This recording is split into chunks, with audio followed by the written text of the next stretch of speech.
नमस्कार दोस्तों, आपका मेरे चैनल लीड स्टडी में स्वागत है। आज हम बात करेंगे भारतीय संविधान की अनुसूचियों के बारे में। तो सबसे पहले मैं आपको बताना चाहूंगा कि जब हमारा संविधान 26 जनवरी 1950 को लागू किया गया था तो इसमें जो है 8 अनुसूचियां थी। तो मूल संविधान में कितनी अनुसूचियां थी? 8 अनुसूचियां थी। और एट प्रेजेंट यदि हम अनुसूचियों के बारे में बात करें तो एट प्रेजेंट वर्तमान समय में हमारे पास जो है 12 अनुसूचियां हैं। कितनी अनुसूचियां हैं? 12 अनुसूचियां हैं। तो अब हम विभिन्न अनुसूचियों के बारे में जानेंगे कि कौन सी अनुसूची किसके बारे में बताती है। तो चलिए शुरू करते हैं। जो पहली अनुसूची है संविधान की, वह राज्य और उसके संघ क्षेत्रों के बारे में बताती है। तो पहली अनुसूची किसके बारे में बताती है? राज्य और उसके संघ क्षेत्र के बारे में। यदि हम बात करें, पहले जो हमारा अनुच्छेद है पहला जो संविधान का भाग है, वह भी इसी के बारे में बताता है। तो पहली अनुसूची रख लो आप, या पहला संविधान का भाग रख लो, या पहला अनुच्छेद रख लो। इन तीनों के बारे में, राज्य और उसके संघ क्षेत्रों के बारे में बताया गया है।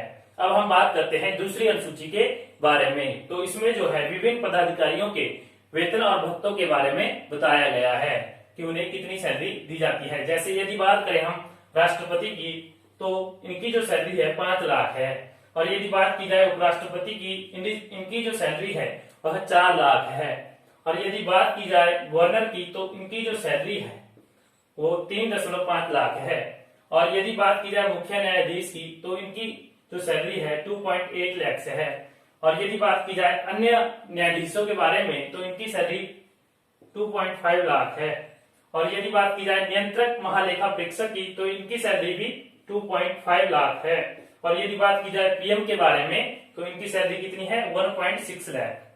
तो हमने इस जो दूसरी जो अनुसूची है, यह बताती है वेतन और भत्तों के बारे में। तो इसमें जो है सबसे पहले राष्ट्रपति का वेतन कितना होता है? 5 लाख। यदि बात की जाए उपराष्ट्रपति के बारे में, तो 4 लाख। और यदि बात की जाए गवर्नर के बारे में, तो 3.5 लाख। और यदि बात की जाए मुख्य न्यायाधीश के बारे में, तो 2.8 लाख। और यदि बात की जाए अन्य न्यायाधीशों के बारे में 2.5 लाख। और नियंत्रक महालेखा परीक्षक की बात की जाए 2.5 लाख। और यदि बात की जाए प्रधानमंत्री की, तो 1.6 लाख। ठीक है। तो पहली अनुसूची में हमने जाना राज्य और उसके संघ क्षेत्र के बारे में, तथा दूसरी अनुसूची जो है किससे रिलेटेड है? वेतन और भत्तों से रिलेटेड है।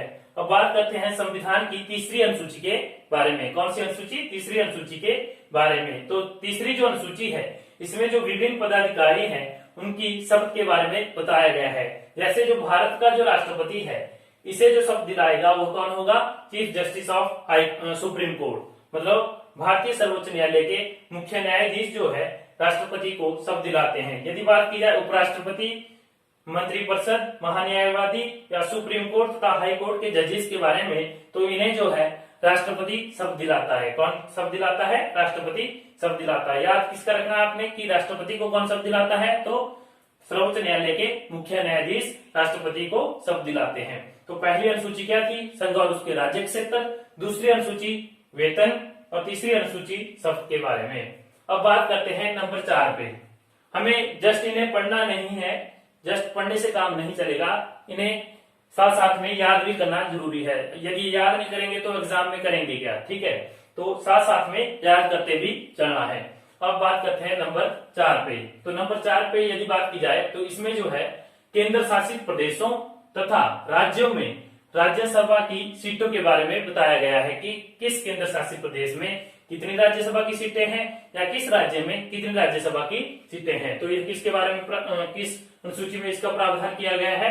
अनुसूची नंबर 4 में इसका प्रावधान किया गया है। अब बात करते हैं अनुसूची नंबर 5 के बारे में। तो अनुसूची नंबर 5 की यदि बात की जाए, तो इसमें अनुसूचित जाति तथा अनुसूचित जनजाति क्षेत्रों के प्रशासन के बारे में बात की गई है। तो क्या किया गया है? अनुसूचित जाति तथा अनुसूचित जनजाति जो क्षेत्र हैं, उनके प्रशासन के बारे में किस अनुसूची में बात की गई है? अनुसूची नंबर 5 में बात की गई है। अब हम बात करते हैं अनुसूची नंबर 6 के बारे में। तो इसमें जो है असम, मेघालय, त्रिपुरा, मिजोरम के प्रशासन के बारे में बताया गया है, जो कि जनजातीय क्षेत्र हैं। ठीक है। जनजातीय क्षेत्र जैसे कि असम हो गया, मेघालय हो गया, त्रिपुरा हो गया या मिजोरम हो गया, तो इनके प्रशासन के बारे में इसमें बताया गया है।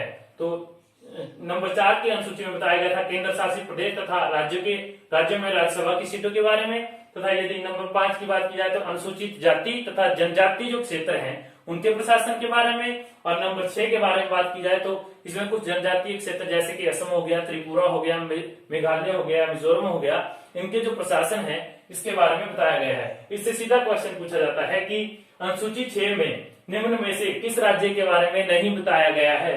तो 3 ऑप्शन ये दे देगा, चौथा आपको कई बार मणिपुर दे देता है, तो आपका आंसर होगा मणिपुर। ठीक है, अब हम बात करते हैं अनुसूची नंबर 7 के बारे में। तो केंद्र व राज्य के बीच शक्तियों के बंटवारे के बारे में बताया गया है। अनुसूची नंबर 7 में किसके बारे में बताया गया है?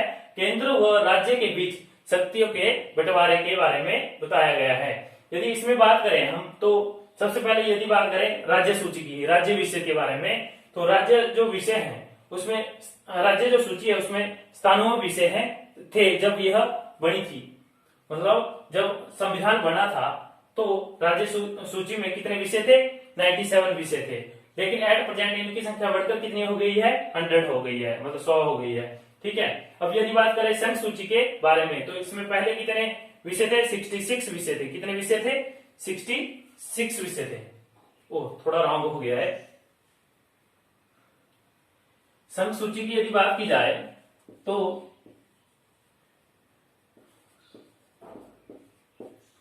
सबसे पहले बात करेंगे राज्य सूची के बारे में। जब संविधान बना था तब इसमें 66 विषय थे, लेकिन एट प्रेजेंट कितने हैं? 61 विषय है राज्य सूची में। और यदि बात की जाए संघ सूची के बारे में तो जब संविधान बना था तो इसमें 97 विषय थे और एट प्रेजेंट कितने विषय हैं? 100 विषय हैं। और यदि बात की जाए समवर्ती सूची के बारे में तो जब संविधान बना था तो इसमें 47 विषय थे और एट प्रेजेंट कितने हैं? 52 विषय हैं। अब बात करते हैं अगली अनुसूची के बारे में। तो 7वीं अनुसूची में हमने जाना कि 7वीं अनुसूची में बताया गया है केंद्र और राज्य के बीच शक्तियों के बंटवारे के बारे में बात की गई है। जैसे 3 अनुसूचियां बनाई गई है। सबसे पहले राज्य सूची, संघ सूची और समवर्ती सूची। समवर्ती सूची में संघ सूची तथा राज्य सूची के जो मेन विषय, जो इन दोनों के कॉमन विषय है, उनके बारे में बात की गई है। अब बात करते हैं 8वीं अनुसूची के बारे में। तो 8वीं अनुसूची में भारत की 22 भाषाओं का उल्लेख किया गया है। जब संविधान बना था तो मूल संविधान में कितनी भाषाओं का उल्लेख किया गया था? 14 भाषाओं का उल्लेख किया गया था। उसके बाद 8 भाषाओं को और ऐड किया गया है इसमें। ठीक है, एट प्रेजेंट मतलब 22 भाषाएं हैं 8वीं अनुसूची में। ठीक है, अब बात करते हैं 9वीं अनुसूची। 9वीं अनुसूची में संपत्ति के अधिकार के बारे में बताया गया है। तो 9वीं अनुसूची, मूल संविधान में कितनी अनुसूचियां थी?